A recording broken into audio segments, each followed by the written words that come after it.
Da se vratim konkretno na Sartre, kako je recimo iz tvog ugla gledano moguće da se jednom takvom filozofu i piscu desi ta zabluda, jer upravo ono na što je Danilo Kiš insistirao, Sartre je bio u Rusiji i znao je za logore i za slične stvari i kasnije izjavio da u stvari nije pričao ništa o tome u Francuskoj jer nije htio da razočara mlade prolete.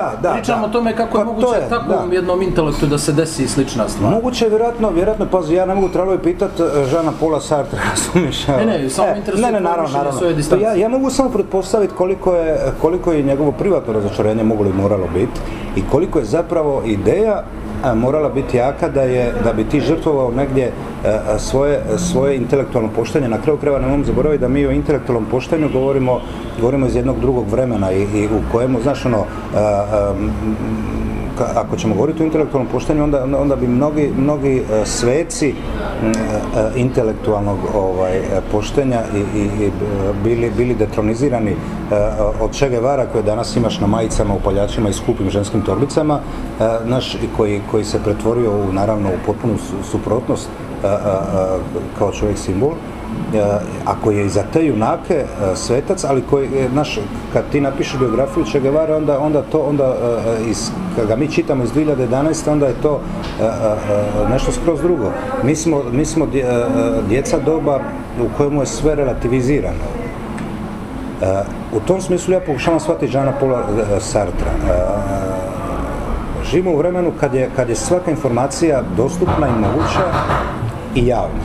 Živimo u vremenu u kojem u tom smislu ne postoji kanonizirana dogma, koja god, makar to bila crkvena dogma ili dogma nekog antiglobalizma, nekog anarhosindikalizma, neka antidogmatska dogma, nešto naprosto neki da budem jasniji, ideal, neka utopija.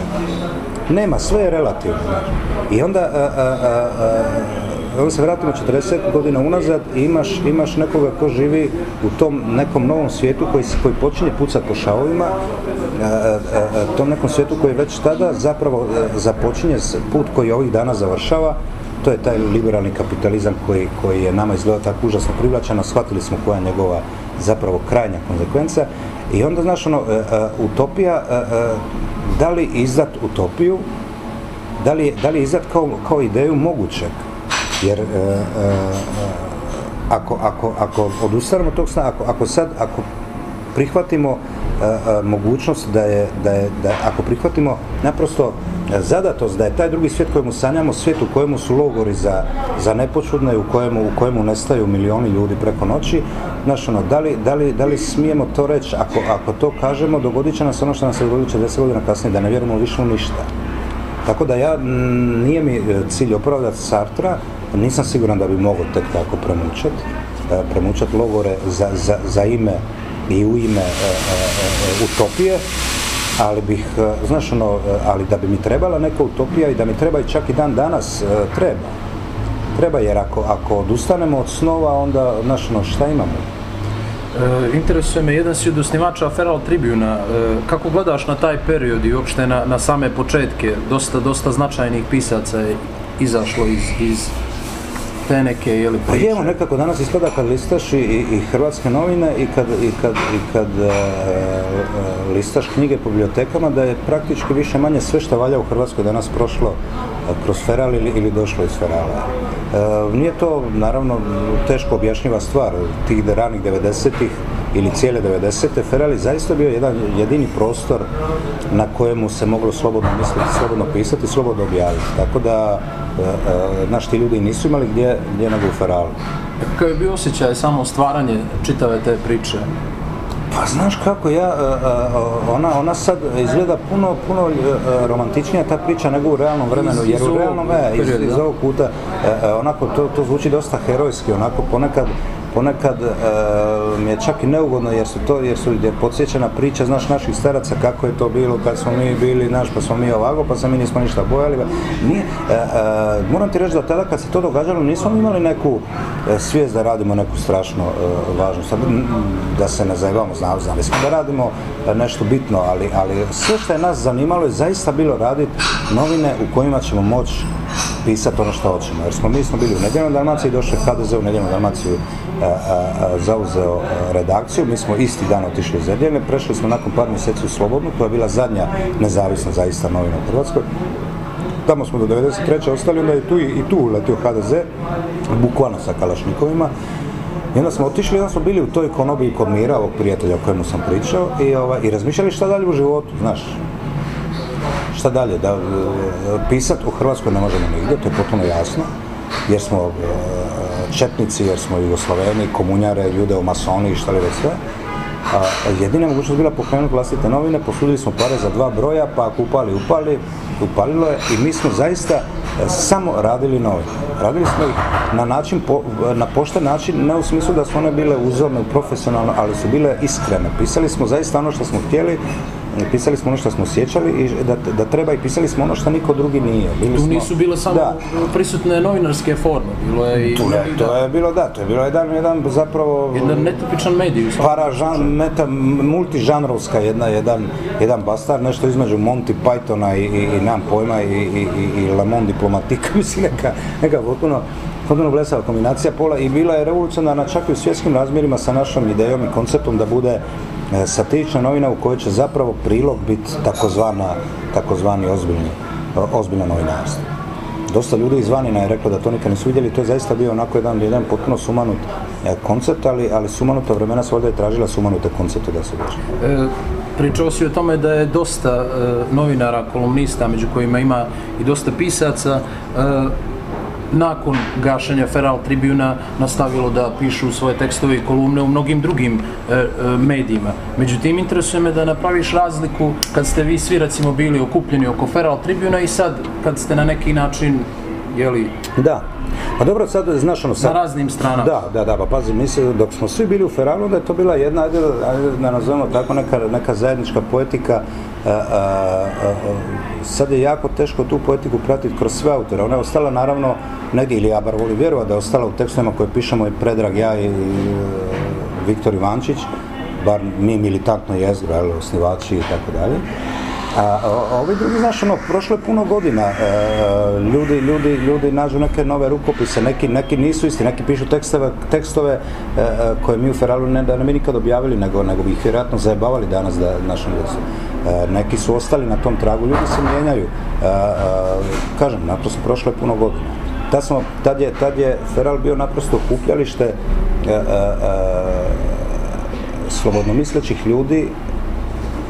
Nakon što je zavladala deklarativna sloboda razmišljanja, znaš, ti slobodnomisleći ljudi su išli dalje i razvijali tu slobodnu misao i ko u kojem pravcu, znaš, neki su postali istinske sluge krupnog kapitala, neki su otišli u Aziju iz krupnog kapitala, ja prvi radim za krupni kapital i ako me pitaš kako se zbog toga osjećam, ne osjećam se naravno dobro, ali kad nemaš izbora u životu i kad neko ko misli da ima nešto reći, ko vjeruje da ima nešto reći, ako mu je to jedini način da nešto kaže, pristaješ na to zbog toga da bi se naprosto moglo čuti. Otvoren sam za svaku kritiku i kogod me zajebao zbog toga, nekak me zajebao i ja bi se vjerojatno zajebao da sam u drugoj situaciji, ali nakon odlaska iz Ferala ti nemaš, opet si negdje u simbolički istoj poziciji kao 1993. kad smo otišli slobodno. Nemaš za koga pisat, osim za medije krupnog kapitala koji su zauzeli sav prostor medijski. Ja kad sam dolazio u Ferale, kad sam prešao u Globus, ja sam sam sa sobom imao ozbiljnih problema. Ja sam negdje nakon mješavinu stida, bijesa, ima li to smisla, 3 puta sam bio na rubu da ipak odustanem. Ali onda shvatiš da je to, znaš, da imaš neku publiku koja te čita, da imaš jedan prostor, taj prostor moje kolumne koji je moja Užička republika, moj prostor, moje slobode i u kojem ne dam nikome mi se dira.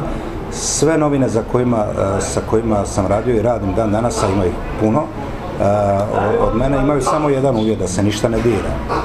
Da nema cenzure, da? Nema cenzure, naravno, to ne znači da nema cenzure, ali kad ima cenzure onda ne izađe tekst i onda, znaš,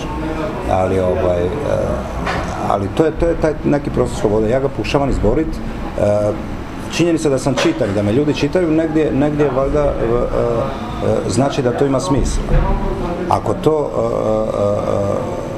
ako to znači da ja taj sistem podrivam iznutra, šta bi se reklo onim meta jezikom hrvatskih nacionalista koji su svi sad odjedanput razarali komunizam iznutra, onda neka bude tako. Ako je to razlog da neko mene, mojim vlastitim oružjem, da mlati, neka me mlati i neka udre, jer bi ja vjerojatno bio i okrutniji. Ali ako sam time oslobodio bar malo prostora za nekog drugog, na kraju krajeva za toga koji će mene sad udariti zbog toga što radim za krug kapitala, onda se ja napravio posao, onda neka udre, neka mlati. Kažem ti, ja bi vjerojatno bio i gori od njega da sad imam 21 godinu i da pišem o nekome bivšem feralovcu koji radi za krupni kapital. Sad, interesuje me, recimo, kad su pitali Emil Siorana zbog čega je prestao da piše, on je jednostavno rekao da mu je dosadilo da pljuje na Boga i na svijet. Sad, da reformulišem pitanje, interesuje me da li ti se dešava da te zahvati malodušnost, jer dosta pratiš politička dešavanja, mnogo pišeš tekstova, kolumni za razne medije iz raznih zemalja, da li dolaziš i da li vidiš da, recimo, tu taj neki moment koji može da se desi nastupa neke malodušnosti? Da li je moguće uopšte to? Pa, vjerojatno je mogu. Ja sam drugčije, ja sam nekako unutrašnje neke strukture, po unutrašnjoj strukturi vrlo optimističan tip, privatno.